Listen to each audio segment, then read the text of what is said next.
കൂടൽമാണിക്യം ക്ഷേത്രത്തിലെ കഴക തസ്തികയിലേക്ക് ഈഴവ ഉദ്യോഗാർത്ഥിക്ക് അഡ്വൈസ്മെന്റ് അയച്ചു എന്നാണ് വാർത്ത.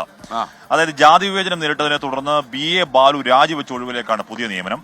ചേർത്തല സ്വദേശി KS അനുരാഗനാണ് ദേവസ്വം റിക്രൂട്ട്മെന്റ് ബോർഡിന്റെ അഡ്വൈസ്മെന്റ് അയച്ചത്. അശ്വിൻ ബാലയുടെ വാർത്തയുടെ വിവരങ്ങളുണ്ട്. അശ്വിൻ, അപ്പോ ബാലുവിനെ അങ്ങോട്ടേക്കില്ല എന്ന കർശനമായ നിലപാട് സ്വീകരിച്ച് സർക്കാരൊക്കെ പറഞ്ഞു ബാലുവിനോട് തിരികെ അവിടെ വരാൻ. പക്ഷെ ബാലു മനസ്സുമെടുത്ത് മാറിയിരുന്നു. അത് ചെയ്തതായിരുന്നു.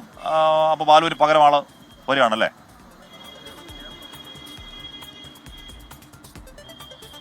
തീർച്ചയായും ഹാഷ്മി, അന്ന് ബാലുവിൻ്റെ ജാതിയായിരുന്നു ഏറ്റവും വലിയ പ്രശ്നം. അത്തരത്തിൽ ഈഴവ സമുദായത്തിൽപ്പെട്ട ഒരാൾ കഴക നിയമനത്തിൽ ഉണ്ടാവാൻ പാടില്ല, കഴക ജോലിയിൽ ഉണ്ടാവാൻ പാടില്ല എന്നുള്ള നിലപാടാണ് അന്ന് അവിടുത്തെ തന്ത്രിമാരൊക്കെ സ്വീകരിച്ചത്. എന്തായാലും അത് വിവാദമായി. ബാലുവിന് ക്ഷേത്രത്തിൽ പോലും കയറാൻ പറ്റാത്ത ഒരു സാഹചര്യമൊക്കെ അന്നുണ്ടായത് നമ്മൾ കണ്ടതാണ്. എന്തായാലും ആ വിവാദങ്ങൾക്ക് ശേഷം ബാലു രാജിവെച്ചു. ഇപ്പോൾ ആ ഒഴിവിലേക്ക് വീണ്ടും ഒരു പുതിയ നിയമനത്തിന് അഡ്വൈസ് മെമ്മോ നൽകിയിരിക്കുകയാണ് കേരള ദേവസ്വം റിക്രൂട്ട്മെൻറ്റ് ബോർഡ്. അത് അവിടെയും ഒരു വിവാദത്തിനുള്ള സാധ്യതയാണ് കാണുന്നത്. നിലവിൽ അഡ്വൈസ് മെമ്മോ നൽകിയിരിക്കുന്ന ചേർത്തല സ്വദേശി KS അനുരാഗിനാണ്. അദ്ദേഹവും ഈഴവ സമുദായത്തിൽപ്പെട്ട ആളാണ് എന്നുള്ളതാണ് ഏറ്റവും പ്രധാനപ്പെട്ട കാര്യം. നിലവിലിപ്പോൾ നിയമപ്രകാരം തന്നെയാണ് അടുത്ത ഊഴം വരേണ്ടത്. സംവരണപ്രകാരം ഈഴവ സമുദായത്തിൽ തന്നെയാണ്. എന്തായാലും അനുരാഗിന് ഈ മെമ്മോ കിട്ടിയാലുടൻ ജോയിൻ ചെയ്യും, ജോലിയിൽ പ്രവേശിക്കും എന്നുള്ളതാണ് അദ്ദേഹം പറഞ്ഞിരിക്കുന്നത്.